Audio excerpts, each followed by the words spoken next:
샬롬 샬롬 샬롬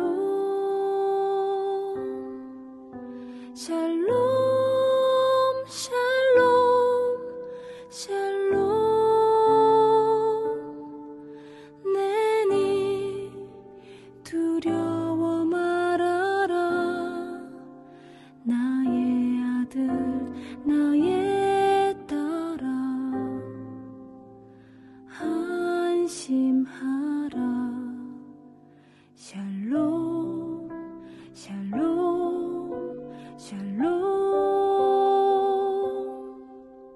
샬롬 샬롬 샬롬 나의 평안을 주노라 세상과는 다른 평안 두려워 마라 샬롬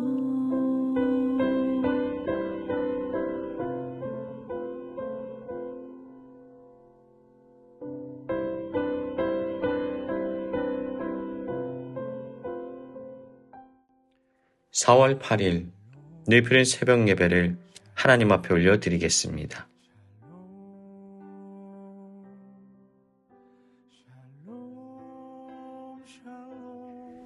레위기 2장의 말씀으로 함께 말씀의 은혜 나누기를 원합니다. 어제 우리는 전부를 태워드리는 번제를 통하여 완전한 헌신에 관하여 묵상했습니다.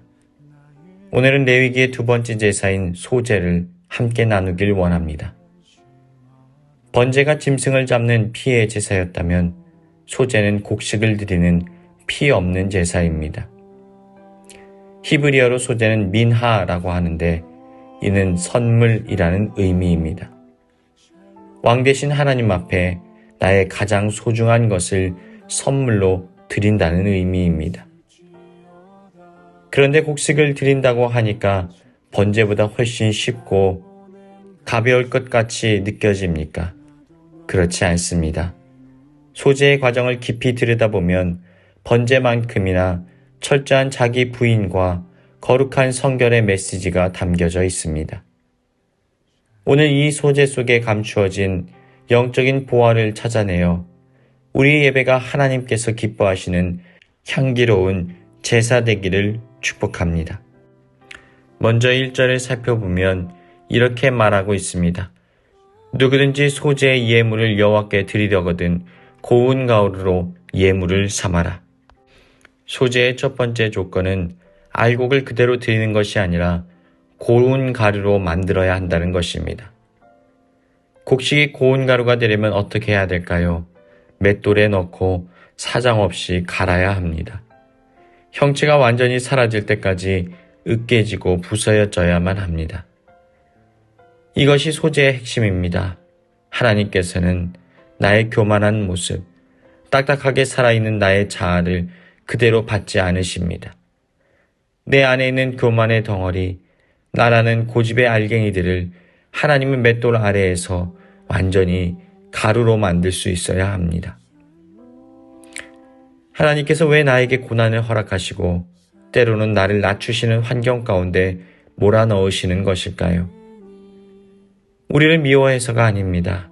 우리를 고운 가루로 만들기 위함입니다. 거친 알갱이가 남아있는 밀가루로는 부드러운 떡을 만들 수 없습니다. 내가 완전히 깨어지고 부서져 고운 가루가 되어질 때 비로소 하나님께서는 나를 빚어 사용하기 시작하십니다. 오늘 이 아침 주님 나를 고운 가루로 만들어 주옵소서 라고 고백하는 은혜 있기를 원합니다. 이제 고운 가루가 준비되면 그 위에 두 가지를 더합니다. 바로 기름과 유향입니다. 성경에서 기름은 늘 성령을 상징합니다. 아무리 고운 가루가 되어도 기름에 섞이지 않으면 반죽이 되어질 수 없습니다. 우리 인생에 아무리 깨어지고 겸손해져도 성령의 기름 부심이 없으면 하나님의 역사는 일어나지 않습니다. 성령의 기름 부으심이 내 인격과 삶의 가루에 스며들 때 비로소 우리는 하나님께서 사용하시는 생명의 떡으로 빚어지게 되는 것입니다. 그리고 그 고운 가루에 유향을 입히게 됩니다. 유향을 태우면 아주 멀리까지 향기가 퍼져나가게 됩니다. 이것을 성도의 기도를 상징합니다. 고운 가루가 된 인생이 성령 안에서 기도의 향기를 내뿜을 때 하나님께서는 그것을 향기로운 냄새라고 부르며 기쁘게 받으십니다. 여러분의 삶에 성령의 기름이 마르지 않도록 하십시오. 고난의 맷돌이 지날 때에 기도의 유향을 더하십시오. 그러면 여러분의 고통은 비명이 아니라 하나님을 감동시키는 향기가 될 것입니다. 또 성경을 살펴보면 더해야 되는 것과 빼야 되는 것에 대해서 말씀하고 있습니다. 소재물에는 넣어서 안 되는 것이 있습니다. 바로 누룩과 꿀입니다. 11절의 말씀을 살펴보면 이러한 내용이 등장합니다. 누룩은 죄와 교만을 상징하고 본질을 부풀리게 만듭니다. 꿀은 인간적인 달콤함, 하나님보다 세상적인 즐거움과 자기 만족을 위해 예배드리는 위선을 상징합니다. 하나님께서는 부풀려진 신앙, 인위적인 달콤함을 원치 않으십니다. 조금은 투박하더라도 진실하고 정직하고 순전한 마음을 하나님은 기쁘게 받으시는 분이십니다. 반대로 13절을 살펴보면 모든 제물에 소금을 칠하고 명령하십니다. 소금은 변하지 않는 언약을 상징합니다. 또 부패를 막습니다. 우리의 예배와 헌신이 기분과 감정에 따라 왔다 갔다 하는 것이 아니라 어떠한 상황 속에서도 변하지 않는 하나님의 약속에 근거해야 함을 말씀하고 계신 것입니다.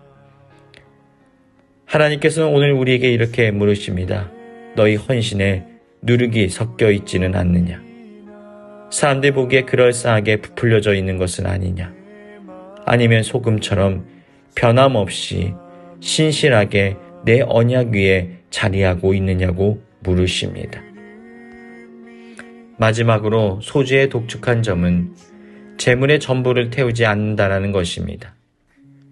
2절을 살펴보면 제사장은 가루 한 움큼과 기름과 유향을 가져다가 기념물로 제단 위에 불사릅니다. 그리고 남은 것은 아론과 그의 자손들에게 돌리게 됩니다.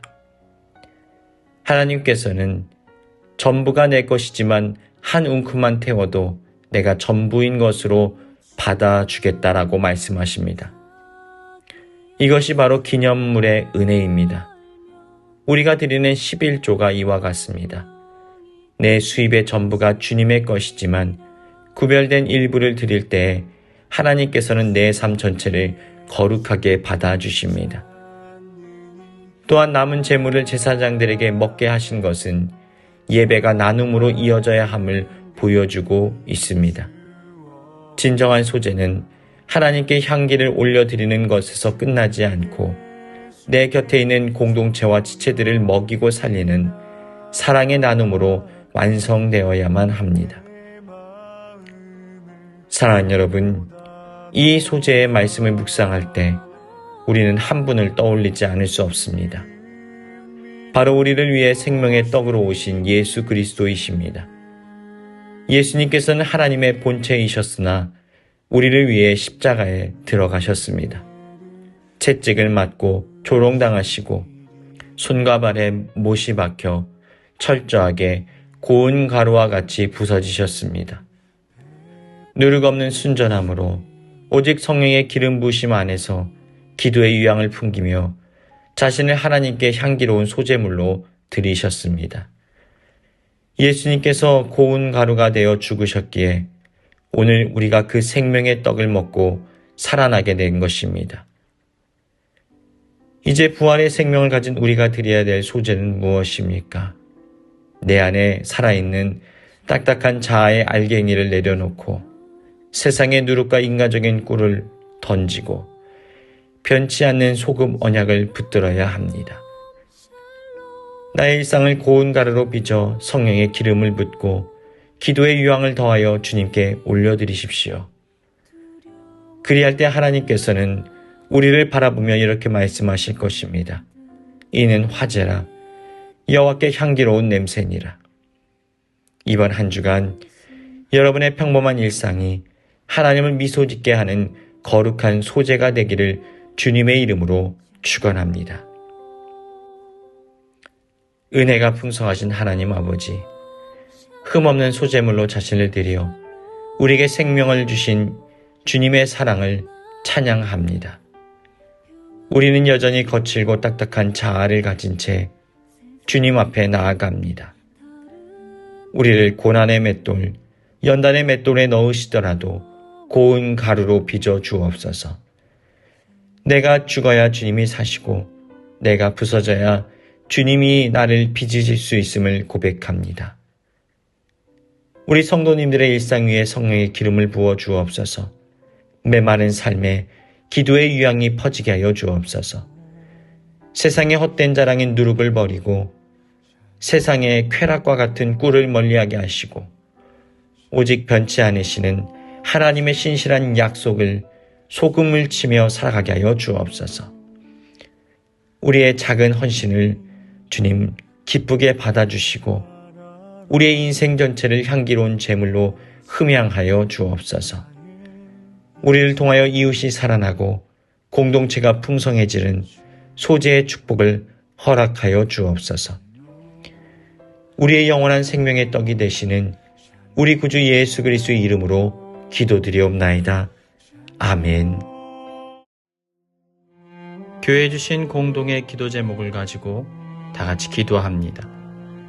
죄와 사망에서 우리를 건져내신 부활하신 주님의 영광이 나의 삶에 충만하게 임하게 하여 주옵소서. 두려움 때문에 움켜쥐었던 죽어버린 것들을 내어 던지고 오직 살아계신 하나님의 은혜만을 의지하게 하여 주옵소서. 부활하신 주님을 인격적으로 만남으로 내 안에 모든 영적으로 죽어있는 것들과 의심이 사라지고 예수 그리스도의 생명이 내 영혼과 삶에 충만하게 임하게 하여 주옵소서. 죽은 것들을 만짐으로 생명을 빼앗기는 자가 아니라 부활의 생명을 품음으로 내가 닿는 가정과 삶의 모든 자리마다 무너진 것들이 다시 솟게 되는 생명의 통로로 살게 하여 주옵소서. 다 같이 기도하시겠습니다. 상한 자들 고치시며 상처를 싸매시도다. 별들의 수를 세시며 이름을 붙이셨도다.